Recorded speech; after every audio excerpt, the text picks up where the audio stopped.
যে একটা যে মৌমাছির চাক থাকে সেরকম ভাবে হানিকম মেথড এরা করে। এটা আগে আল কায়দা করতো টেররিজমের জন্য, এখন এরা করছে। এইবার এখন তো মাত্র 3 জন হয়েছে, আমি আশ্চর্য হব না যদি এই নাম্বারটা মানে ডাবল ডিজিটেও চলে যায়। কারণ কিছুদিন আগে রাজস্থানে একটা প্রায় 60খানা জায়গায় একসাথে 20টা ডিস্ট্রিক্টে সার্চ হয় এই এই এই হানিকা এই মেথডটাকে আটকাবার জন্য। ডিজিটাল যে চলছে আমাদের দেশের বিরুদ্ধে, সেইখানে দেখা যায় যে 900 জন মানুষ যুক্ত ছিল কোনো না কোনো ভাবে এদের সাথে। তো এইটা একটা বিরাট সমুদ্র।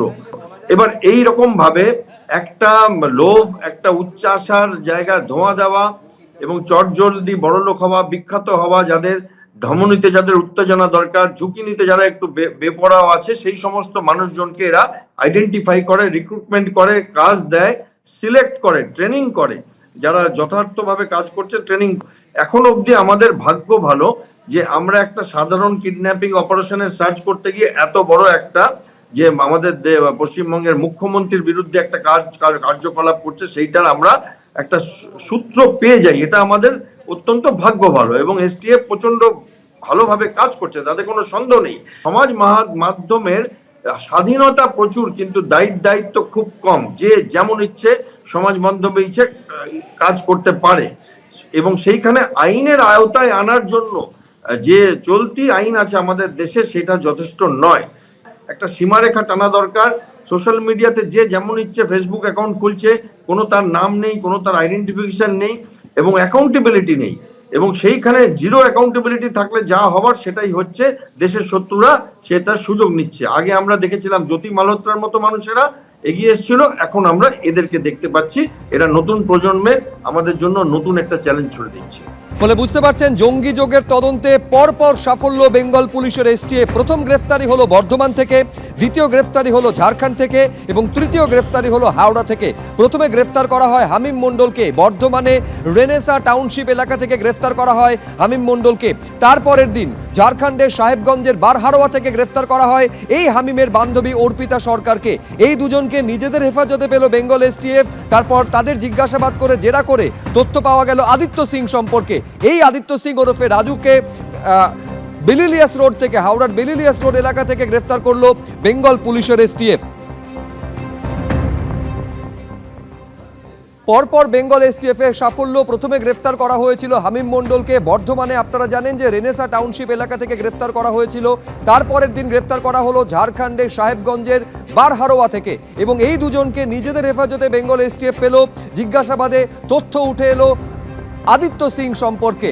হাওড়ার বেলিলিয়াস রোড থেকে আদিত্য সিং ওরফে রাজুকে গ্রেফতার করেছে বেঙ্গল পুলিশের এসটিএফ। এসটিএফ সূত্রে যেমনটা দাবি করা হচ্ছে, উমেশ রায় সম্পর্কে যাবতীয় তথ্য এবং ছবি দিয়ে হামিমদের সহযোগিতা করেছিল এই আদিত্য সিং। যখন বর্ধমান কোর্টে পেশ করা হচ্ছে আদিত্য সিংকে, সেই মুহূর্তে ছবি দেখতে পাচ্ছেন। অর্থাৎ এই জঙ্গি যোগে পরপর 4 দিনে 3 জনের গ্রেফতারি।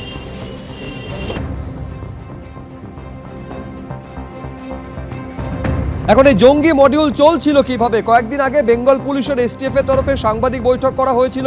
সেখানে বেঙ্গল এসটিএফ এর আইজি জানিয়েছিলেন কিভাবে পাকিস্তানের সহযোগিতায় হামিমরা এই রাজ্যে নেটওয়ার্ক বাড়ানোর কাজ করেছিল। কি বলেছিলেন সেদিন শুনুন। কয়েকটা হ্যান্ডেলস ছিল, তাদের মোবাইল নাম্বার ছিল, और ইনক্রিপ্টেড অ্যাপসের মাধ্যমে এর মধ্যে কিছুটা নাম্বার ইভেন আমরা দেখলাম ইউকে মেক্সিকোর সিম কার্ডও নেওয়া হয়েছে। और এই পার্টিকুলার নাম্বারসের থ্রু ইনক্রিপ্টেড অ্যাপস কমিউনিকেশন হতো এদের সঙ্গে। और এরা মানে এরা সবসময় ক্লেম করেছে কি এরা শেহজাদ ভট্টি গ্যাংয়ের খুব ক্লোজ আছে। রানা, আবির জট এবং আবিদ আছে, রানা আছে, হাম্মাদ আছে আর উজৈর আছে। এই 4 জন যে যাদের সঙ্গে ইন্টারাকশন হয়েছে এটা মানে শেহজাদ ভট্টি গ্যাংয়েরই ছিল। কমিউনিকেশন প্যাটার্নে জেনারেলি আমি বলছি, এটা পাচ্ছি কি মানে ওদের অ্যাক্টিভিটিস ছিল কি একে দিয়ে একটা নেটওয়ার্ক তৈরি করার এখানে, প্লাস কিছু টার্গেটস আইডেন্টিফাই করা, প্লাস আইডেন্টিফাইড টার্গেটসের মুভমেন্ট প্যাটার্ন স্টাডি করার। আর মানে কত লোক এই অ্যাক্টিভিটি যাদের এদের যা প্ল্যান আছে ওদের মধ্যে কত লোক ইউজফুল হতে পারে তাদেরকে টার্গেট করে করে they were trying to spread a network through. Hamim was spreading network.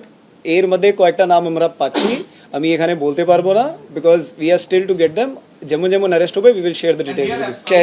Shehzad ওরা এর মধ্যে একজনের নির্দিষ্ট নাম দিয়েছিল কি ও তো আইএসআই এর সঙ্গে যুক্ত আছে, plus Shehzad Bhatti gang as such is known to have very close contacts with ISI and other organisation, মানে they work in a network. জঙ্গি যোগে পরপর গ্রেফতারি। এবার গ্রেফতার করা হলো হাওড়ার বেলিলিয়াস রোড থেকে আদিত্য সিং ওরফে রাজুকে। এই আদিত্য সিং ওরফে রাজু সম্পর্কে তথ্য জানা যায় হামিম মণ্ডল এবং অর্পিতা সরকারকে নিজেদের হেফাজতে পাওয়ার পর জিজ্ঞাসাবাদের সূত্র ধরে। তারপর জানা যায় এই আদিত্য সিং সম্পর্কে, যেটা এসটিএফ সূত্রে দাবি করা হচ্ছে, উমেশ রায় সম্পর্কে যাবতীয় তথ্য হামিমকে সরবরাহ করেছিল এই আদিত্য সিং। তারপর বেলিলিয়াস রোড থেকে আদিত্য সিংকে গ্রেফতার করলো বেঙ্গল পুলিশের এসটিএফ। হামিম অর্পিতাকে উমেশ রায়ের ছবি এবং তথ্য দিয়ে সাহায্য করেছিল আদিত্য বলে দাবি তদন্তকারীদের।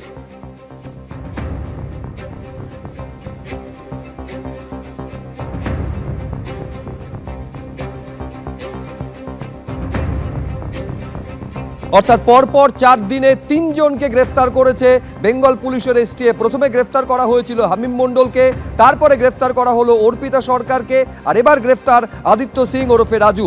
বেঙ্গল এসটিএফ এর সঙ্গে যোগাযোগ রাখা হচ্ছে, সর্বদা সতর্ক রয়েছি আমরা। শোনাবো আপনাদের এই কথা বলে কি বলছেন কলকাতা পুলিশের সিপি।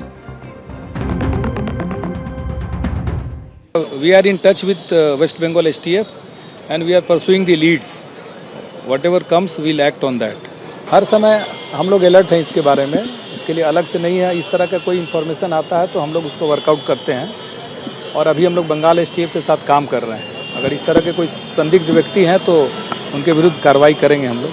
আজকে বিভিন্ন মন্ত্রী মুখ্যমন্ত্রী তাদের নিরাপত্তা নিয়ে একটা প্রশ্ন উঠছে। ওটা ডাইরেক্টরেট অফ সিকিউরিটির সঙ্গে আলোচনা হবে এবং যে সিদ্ধান্ত নেওয়া হবে ওইভাবে কাজ হবে। এবিপি আনন্দ, এগিয়ে থাকে, এগিয়ে রাখে।